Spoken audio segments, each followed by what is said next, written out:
Porque el Estado básicamente no da otra oportunidad de escolarización, de salud, de perspectivas, además de si uno atraviesa un proceso de escolarización, después puede pensar en algo más. Totalmente, sí, incluso las mujeres, por ejemplo, usted sabe que la mayoría de presos son varones. De 6.000 presos que tenemos 170 mujeres privadas de libertad y 5.800 varones, o casi 6.000 varones y 170 mujeres.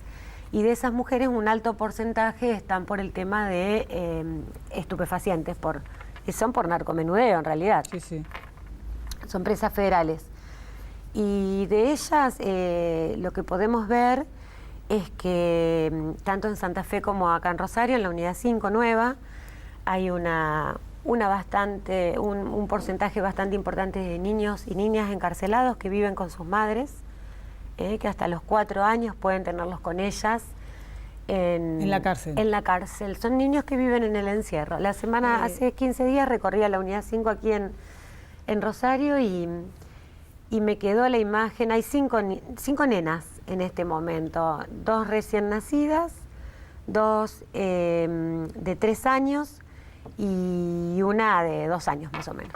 Y una de las de 3 años estaba paradita contra una ventana mirando y me llamó la atención que no, o sea, yo le hablaba, trataba de jugar con ella y no me daba mucho artículo hasta que después buscó un juguete y me lo trajo a mostrarme.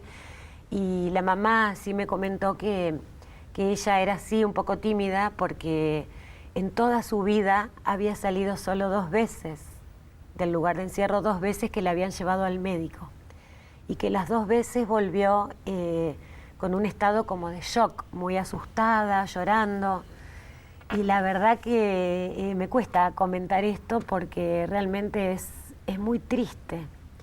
Es muy triste ver esa situación. Se ven también ahí las falencias del Estado. Digo, la cárcel que mencionas, no sé cuál es primero tu visión, porque hasta hace poco tiempo había otra que la verdad era indescriptible el estado en el que estaban. Sí, nosotros tuvimos que ver con un habeas corpus de la defensa que a partir de ahí se movilizó, digamos, la construcción y el traslado, que fue muy rápido. Sí. ¿Cómo es ediliciamente esta nueva cárcel? Y después te pregunto por lo otro, digo, chiquitas que están con su mamá, porque está bien que así sea, pero que no haya algún dispositivo como para poder relacionarlas con el exterior. Sí, en realidad dispositivos hay y dispositivos legales. El tema es que de pronto, vinculado a lo que comentábamos anteriormente, la falta de posibilidades, porque la ley consagra la posibilidad, que en realidad es un derecho puesto en función del interés superior del niño y de la niña, que es que cuando la mujer privada de libertad, o sea, quien se la condena con una pena privativa de libertad, tiene hijos menores de 5 años, tiene un derecho que es a transcurrir la prisión en su casa, prisión domiciliaria, para poder sostener el vínculo materno-filial y que esa niña o niño pueda hacer una vida normal en el afuera y no en la cárcel. Pero ¿qué pasa? Cuando a la mujer se le da esa posibilidad, muchas veces, como generalmente la mujer proviene... Su comisión de delitos tiene que ver o con los estupefacientes o con situaciones vinculadas al ejercicio de la prostitución, que son en realidad delitos que van muy bien con lo que tiene que ver su condición de género, con los estereotipos de género, porque el hecho de poder vender estupefacientes desde su casa le facilita una serie de situaciones que es la de criar sus hijos, estar en su casa. Muchas veces son víctimas de violencia de género, lo mismo en el caso de las que ejercen la prostitución, que tienen un varón que es el que las explota o un grupo de personas que es el que las explota. Y lo que sucede es que cuando estas mujeres, estas chicas, porque en general son chicas muy jóvenes, se les da la posibilidad de la prisión domiciliaria porque los jueces lo comprenden y la conceden, muchas veces reinciden. Porque ¿qué pasa? Vuelven a su casa, generalmente están solas, pero no hay un control de Estado. No tienen trabajo, porque no pueden trabajar, no tienen con qué mantener a esa familia, entonces vuelven a caer en la misma situación. Entonces acá hay una cuestión que tiene que ver no solo con los jueces, ni con el Poder Ejecutivo, sino con el arco completo de los actores que trabajamos con el sistema jurídico penal para poder pensar y repensar cómo podemos hacer para que las normas se puedan cumplir, para que la Convención de los Derechos del Niño se pueda cumplir, y de esta manera, bueno, apostar a que haya programas integrales para estas situaciones, porque en realidad ninguna de estas mujeres delinque porque tiene ganas. Tengo una consulta. ¿Qué pasa? Vos me decías, una mujer en situación del encierro tiene derecho a estar con su hijo o hija hasta los 5 años. No, en encierro hasta los 4. Hasta los 4. Hasta los 5 pueden tener la prisión domiciliaria. ¿Qué pasa a los 4 años? ¿A dónde van esas criaturas? Mira, a los 4 años pueden pasar dos situaciones. Si esa mujer tiene familia, a esa criatura, que es un bebé todavía de 4 años y que muchas veces, como veíamos recién, lo único que conoció fue la cárcel, se la manda a vivir con su familia, con su grupo, digamos, cercano, su grupo de origen, siguiendo los criterios, digamos, del Código Civil. Pero si no tiene familia, que la mayoría de los casos pasa esto, el día que cumple 4 años, la Subsecretaría de Niñez se lo lleva a una institución, a la casa cuna, a algún lugar, y se lo desprende de la madre, que a veces esa mamá pasa por y ese grupo de hijos o hijas e hijos muy chiquitos pasan por ese desprendimiento, porque por ahí, a medida que van cumpliendo años, van separando a los hermanitos y los van llevando. Es feroz también. Es ¿no? tremendo. Porque es tremendo, no se la separa de la mamá para no romper el vínculo. Claro, pero el día que cumple 4 años no puede estar más allí y se lo lleva. ¿Por qué? Porque o no tiene trabajo, no tiene las condiciones de hábitat, no tiene una casa donde ir, o no tiene una familia referente que se haga cargo, digamos, de alguna manera de... Vos me decías, perdón, una institución, ¿no? Niñez lo lleva a una institución. Sí. Después la institución busca una familia sustituta. No, porque eso tiene que ver con que la situación de adoptabilidad del bebé. Quedan al resguardo de una institución, entonces. Hasta que la madre recupere la libertad, condena. Exactamente. Y con respecto al edificio nuevo que vos me decías, bueno, por supuesto este es mucho mejor, en el sentido de que el que estaban, que era acá en una zona céntrica, tenía peligros de derrumbe.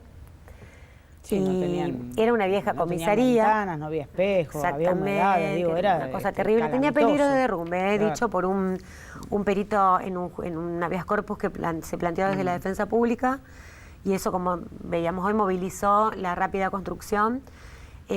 No fue fácil, fue bastante traumático para el grupo eran unas 80 mujeres que se trasladaron, hoy son 120 aproximadamente, porque se están trayendo todas las federales de la provincia acá, todas a Rosario, a la causas federales. Exactamente, a la unidad 5 de Rosario, así que en estos últimos días se incorporaron nuevas mujeres.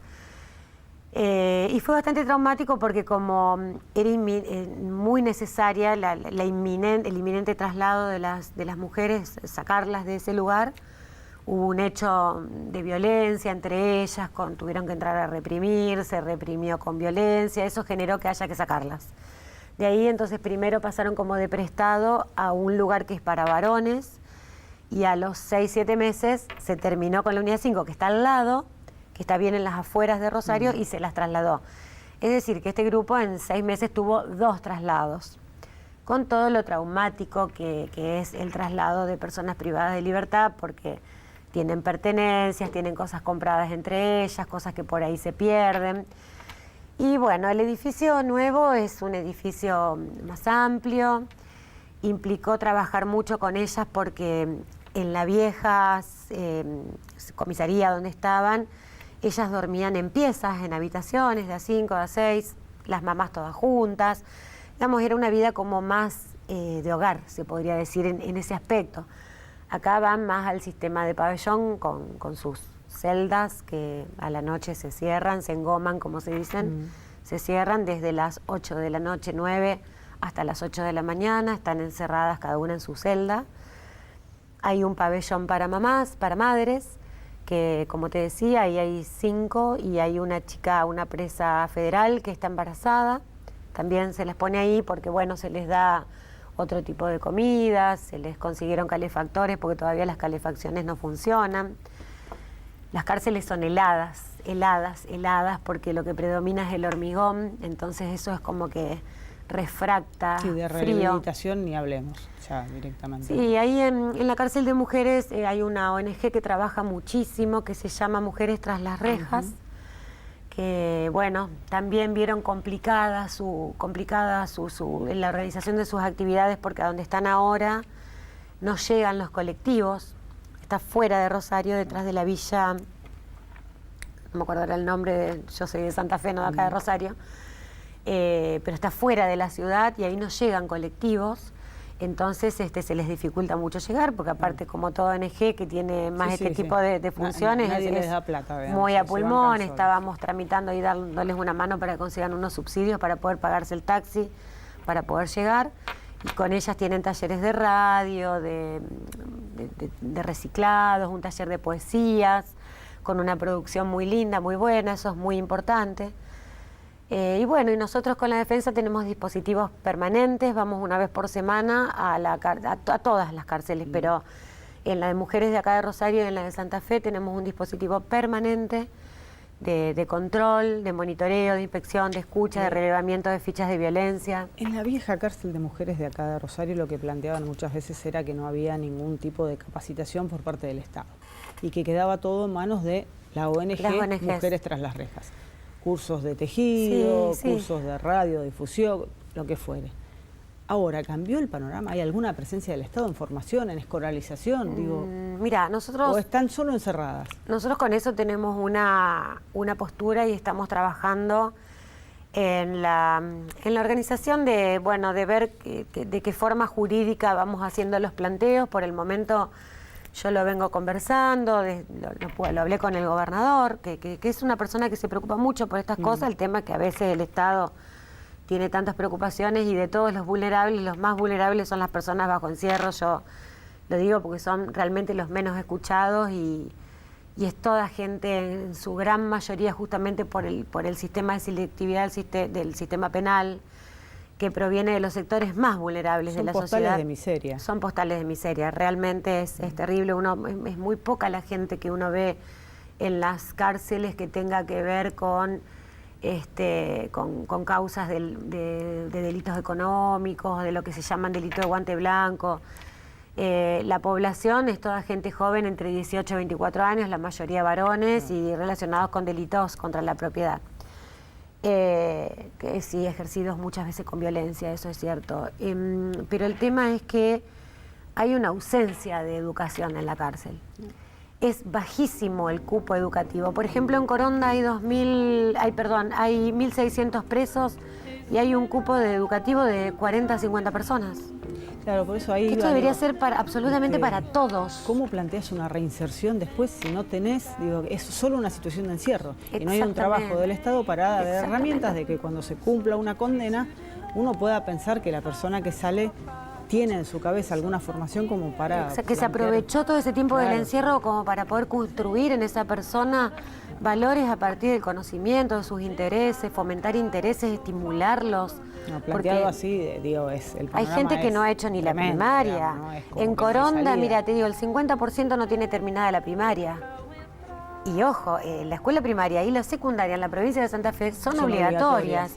Y cuando las personas están bajo custodia del Estado, como las personas privadas de libertad, es obligación del Estado hacer cumplir la ley de educación primaria obligatoria y secundaria también. Bueno, una cosa más en la cual el Estado está ausente. Última, y para cerrar, porque no quiero dejar de preguntarle por el tema de las balaceras intimidatorias a la justicia, principalmente. Acá se ha vivido en situaciones particulares, incluso baleado el Centro de Justicia Penal, el nuevo Centro de Justicia Penal. Sí, en la parte nuestra tocó. Bueno. Sí, tocó en la parte nuestra y bueno, cuando fue ese sábado a la mañana que muy temprano me despierto con la noticia, primero el pensar el por qué a nosotros, que somos los que estamos justamente en la defensa. Es más, de hecho, tenemos la defensa técnica de dos de los imputados en la causa esta de las balaceras. Y bueno, yo sigo pensándolo, ¿no? Que uno puede tener una doble lectura con respecto a esto, que por qué del lado de la defensa. Una es, bueno, la ignorancia de quienes ejecutan la balacera, porque el edificio es una manzana entera y de un ala es la defensa pública, en el medio los jueces y las salas de audiencias, la OGJ, y del otro lado los fiscales. Y pegan justo del lado nuestro. Por la ignorancia, por no saber, esa es una lectura, y la otra lectura es por no importar a quién. Como que el mensaje es, a cualquiera, no nos importa. No hay que minimizar este tema, porque nosotros ejercemos la defensa de 2 de ellos y fue de nuestro lado. Nosotros nos rompieron vidrios, sillas que quedaron agujereadas, que por suerte fue a la madrugada y no durante horas de trabajo. Obviamente que es parte también del modus operandi que tienen, y creo que es parte del mensaje también de hacerlos a la madrugada. Y bueno, todo el arco judicial y policial y político estamos con este tema. Nosotros, si bien tenemos que ejercer la defensa y brindarle la defensa de mayor calidad a los imputados, es nuestra función, es lo que es la otra parte de la función de la defensa, que es brindar defensa técnica a personas que están imputadas de haber cometido algún delito y que la requieran. En este caso hay 2 de ellos que están defendidos por defensores nuestros, y en ese caso nosotros vamos a exigir el cumplimiento de todas las garantías, porque aparte creo que también es importante recalcar que todos tenemos que cuidar el proceso, sí, claro. Porque si cometemos errores en el proceso, esos errores después traen un costo jurídico muy grande, que es la nulidad de los actos, y volver para atrás todo, y esa crítica que la justicia no llega. Bueno, hay errores en los procesos en cuanto a la actuación de la policía en general, que exactamente. Sí. Más asiduos si se quiere, pero también ha habido errores en procesos de algunos fiscales, ¿no? Sí, nosotros en este caso, bueno, planteamos el apartamiento de los fiscales, y el juez de primera instancia apartó a 3 de los fiscales justamente por haber tomado unas entrevistas de estos muchachos que están imputados sin la presencia de los defensores. Quizás la gente por esto no lo entiende y piensa, uy, ¿para qué hacen eso? Pero bueno, es nuestro rol, es nuestro deber, y además el proceso penal es un instrumento de oro, que hay que cuidar todas las instancias y el cumplimiento de las garantías para lograr llegar con validez a una sentencia condenatoria, en el caso de que esto se pueda lograr con la prueba, cuidando todas las garantías y cumplimiento de todas ellas, porque si no después no sirve.